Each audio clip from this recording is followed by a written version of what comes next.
এখানে চিকেনটাকে আমরা নুন, হলুদ আর লেবু দিয়ে ম্যারিনেট করে রেখেছি। এরপর কড়াইতে তেল দিয়ে তেলটা যখন গরম হলো, তারপর দুটো শুকনো লঙ্কা আর একটু জিরে আর তার সাথে আমরা এখন কয়েকটা কারি পাতা দিয়ে দেবো। কারি পাতাটা দেওয়ার পরে যখন কারি পাতাটা একটু ভাজা ভাজা হয়ে যাবে, তখন কি আমরা পেঁয়াজ কুচিগুলোকে ছাড়বো।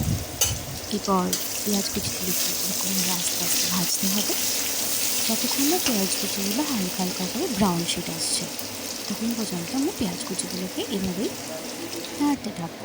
এরপর আমরা দিয়ে দেবো রসুন। এখানে আমরা রসুনগুলোকে খুব একটা পেস্ট করে দিইনি, হালকা করে কয়েকটা ঘষে আর কয়েকটা গোটাই দিয়েছি। তবে রসুনগুলোকে যেহেতু আমার গোটা রসুন খেতে খুব ভালো লাগে, এই জন্য মা এখানে গোটা রসুনই দেওয়া হয়েছে। এখানে একটা পেস্ট দেওয়া হয়েছে, যেই পেস্টটা মধ্যে ইউজ করা হচ্ছে কারি পাতা, একটু ধনে পাতা, কাঁচা লঙ্কা আর আদা। আর এরপরে আমরা পেস্টটাকে ভালো করে এই ভাজা যে পেঁয়াজ কুচি আর রসুন কুচি আছে তার সাথে ভালো করে নাড়াচাড়া করে এরপর আমরা আস্তে আস্তে গুঁড়ো মশলাগুলোকে অ্যাড করতে থাকবো। প্রথমে আমরা এখানে কাশ্মীরি লঙ্কার গুঁড়ো আর আমাদের বাড়ির স্পেশাল মায়ের বানানো একটা স্পেশাল গরম মশলা, হলুদ আর একটু নুন অ্যাড করা হয়েছে।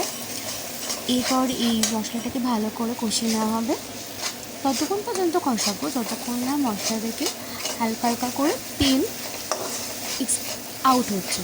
দেখুন মশলাটাকে ভালো করে কষাতে কষাতে দেখবেন হালকা হালকা করে একটা তেল বেরোচ্ছে, দেখতেই পাবেন আপনারা এই ভিডিওতে যে তেলটা কীরকম বেরিয়ে এসছে মশলাগুলোকে কষাতে কষাতে।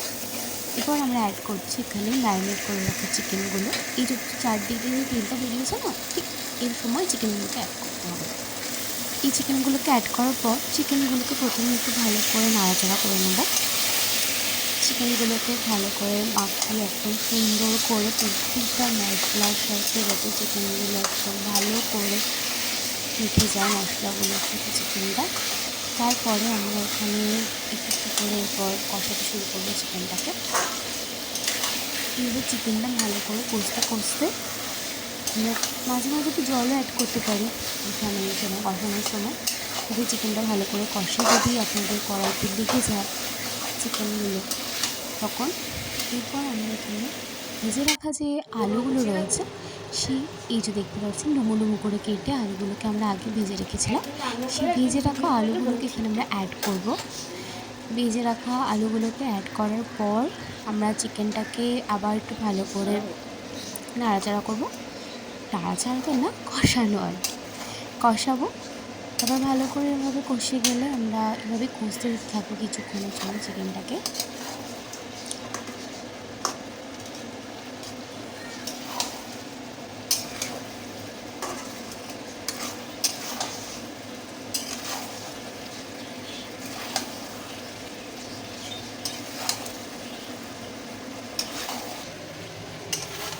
কষানোর থেকে এক পিস চিকেন আমি আগে তুলে নিয়েছি, আমি টেস্ট করছিলাম কেমন হয়েছে ঝাল। এরপর আমরা আবার চিকেনটার মধ্যে এখানে আমরা একটু উষ্ণ গরম জল অ্যাড করলাম। উষ্ণ গরম জলটা দিলে কি চিকেনটা তাড়াতাড়ি একটু ফোটে আর কি, ঝোলটা তো তাড়াতাড়ি রান্নাটাও সুবিধা হয়, এই জন্য আমরা উষ্ণ গরম জল অ্যাড করলাম। এবার চিকেনটাকে আমাদের ফুটতে দিতে হবে ভালো করে। এখানে আমরা একটু বেশি জল অ্যাড করেছি, কারণ আমার আবার একটুখানি চিকেনের একটু ঝোল ঝোল বেশি পছন্দ, গ্রেভি গ্রেভি যাতে হয়। এরপর আমরা যখন ভালো করে ঝোলটা যখন শুকিয়ে আসবে তখন আমরা চিকেনটাকে এভাবে নামিয়ে দেবো, আর হয়ে গেল আমাদের কারি পাতার চিকেন।